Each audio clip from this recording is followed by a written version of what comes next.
longer than I can remember.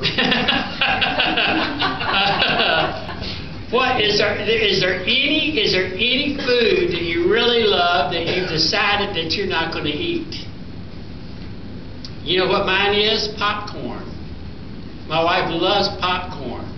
And I choose not to eat popcorn because I want to say no. I choose to say no. I don't care how much I want it, I still have chosen to say no. Say no to popcorn, that's easy for me. Well, but I love popcorn. Okay, now let's put it this way. I like your fudge that you bring me. I could eat the whole, if you bring me 10 pieces, I could eat it before I get home. Oh, my. Oh, yeah, no problem. Because I love it that much. So I choose to discipline myself, and it may take me, how long to take? He'll put it up in the freezer and just take out one piece every now and then and just eat one piece. I want it all, you understand. But I've disciplined my mind to say I don't have to eat it all when I want to. Now, I must admit that those last Wednesday night, was it? Wednesday night, or when was it that Frankie made those crisps? Oh, Rice Krispies. And I took them home.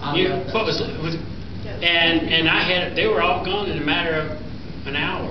I like Rice Krispies. So what every one of them. So I'm just saying is, you choose, and what you're trying to discipline yourself not to give in to your temptation. Fasting is a way, one way of, I mean, it's not the reason you fast, but it's one way of disciplining yourself to be in control.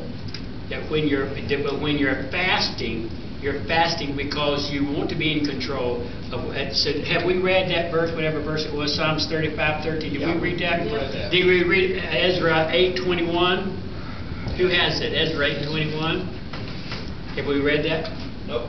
What's it say? If it says anything, I'm sure it does.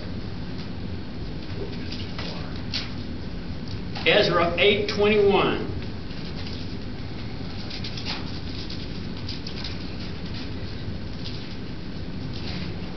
Then I proclaimed the fast there at the river of Ahava, that we might afflict ourselves for our God, to seek of Him a right way for us, and for our little ones, and for all our substance. Would you read that again, please? Read it.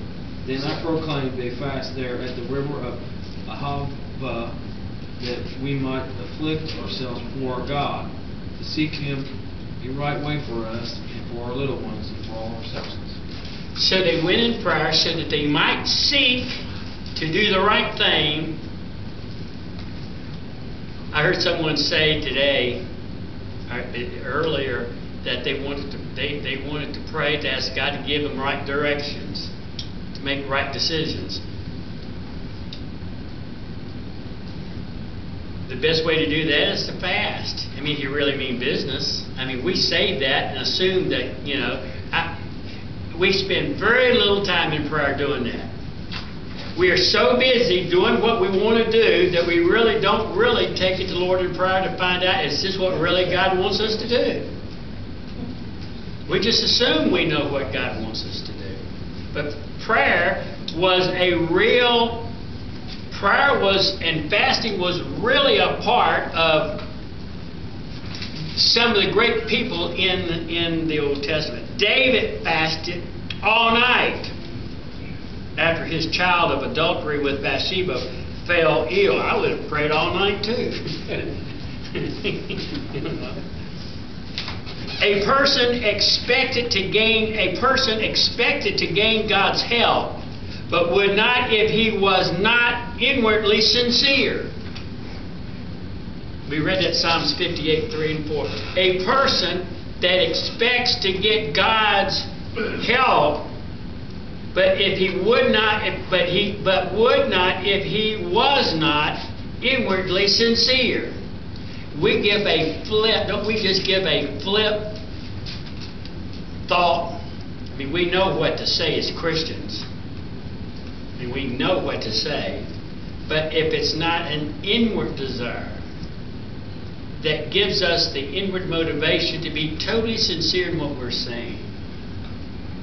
Genuine spiritual commitment. Look, we don't look at Isaiah 5 through 12, gives us that answer, but look at Jeremiah chapter 14. Genuine spiritual commitment to God must be presented. Our fasting is to be of avail.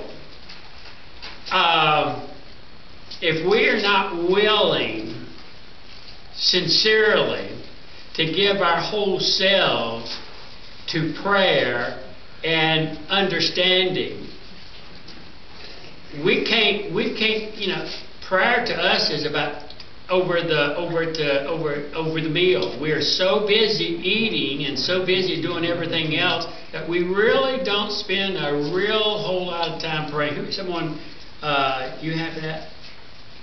Who has Jeremiah? No, I want Jeremiah. What is it? Jeremiah 14, 11, and 12? Yeah. Richard? Okay, then said the Lord unto me, pray not for this people, for their good. When they fast, I will not hear their cry, and when they offer burnt offering and oblation, I will not accept them.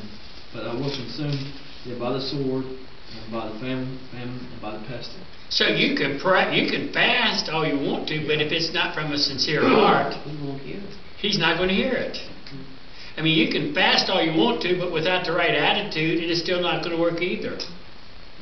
Return to me with all your heart. Return to me with all your heart, with fasting and with weeping. Render your hearts and not your garments. God's not interested in you. He wants your heart. He wants you. Now, there are some New Testament.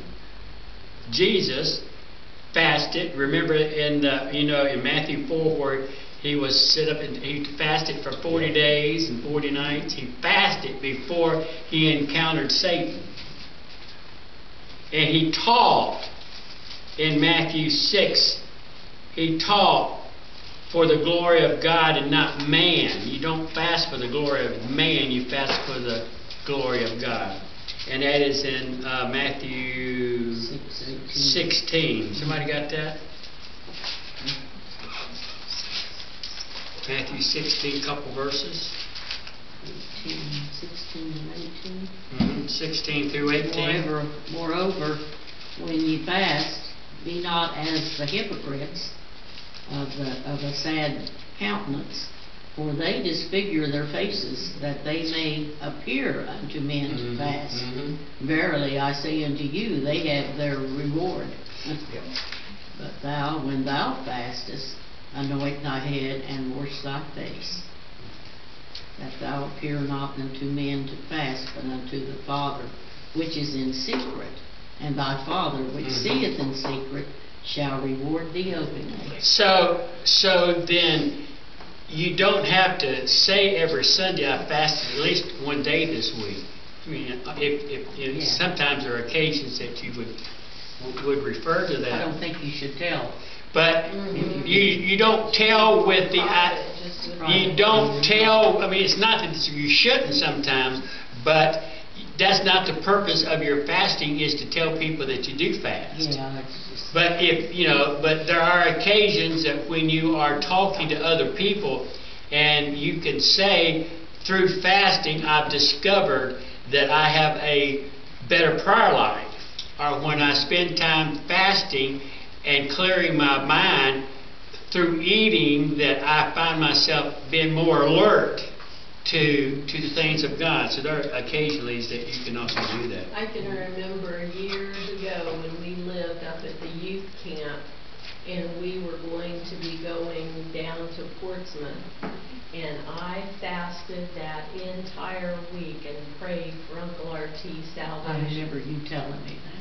And I could not eat. I just prayed. I read my Bible. I was just wanting so much to see Uncle R.T. saved. I did not eat a thing that entire week before we went down. The best, yes.